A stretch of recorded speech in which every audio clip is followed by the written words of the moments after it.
불거진 장동민 씨의 막말. 자, 뉴데일리 조광영 연예부 기자와 자세히 이야기를 나눠보겠습니다.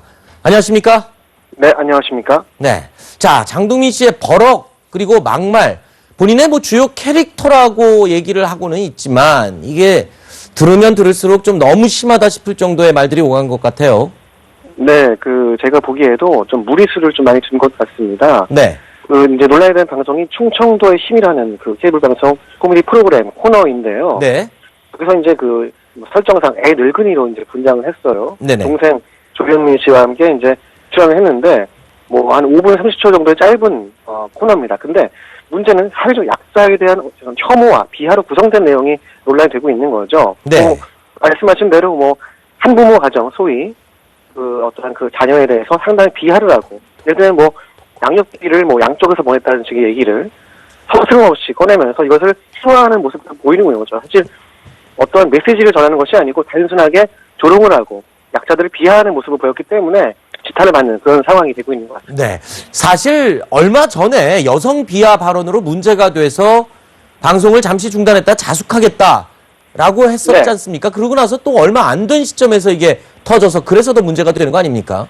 네, 불과 얼마 전입니다. 2013년도부터 이제 유세윤 씨, 유상무 씨와 함께 팟캐스트죠. 옹달샘과 꿈꾸는 라디오에서 이제 출연해왔었는데, 당시 이제 여성 혐오 발언이라든지, 특히 이제 삼풍백화점 붕괴사고 생존자들을 상당히 폄훼하는 발언을 해서 지탄을 받은 적이 있어요. 실제로 이것이 논란이 돼서 무한도전 식스맨에서도 하차를 하지 않았습니까? 이제 네. 캐스팅 되기 직전에. 어쨌든 여러 가지 사연들이 있었는데, 그럼에도 불구하고 지속적으로 컴백을 해서 다시 한번 연기를 코미디 생활을 하고 있는데, 문제는 가수 기간이 짧았다는 거예요. 네. 그리고 그 이후에도 동일한 행동을 반복하는 그 자체가 굉장히 문제라고 보여집니다.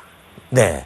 자, 그런데요. 지금 이 해당 프로그램의 제작진들이 대신 사과를 하면서 장동민 씨의 잘못은 없다. 이렇게 입장을 밝혔는데, 자, 이런 네. 개그 대본은 누가 짜는 겁니까? 제작진이 짠 겁니까? 아니면 장동민 씨 같은 개그맨들이 직접 짜는 겁니까? 어떻게 누가 사과를 해야 되는 건가요?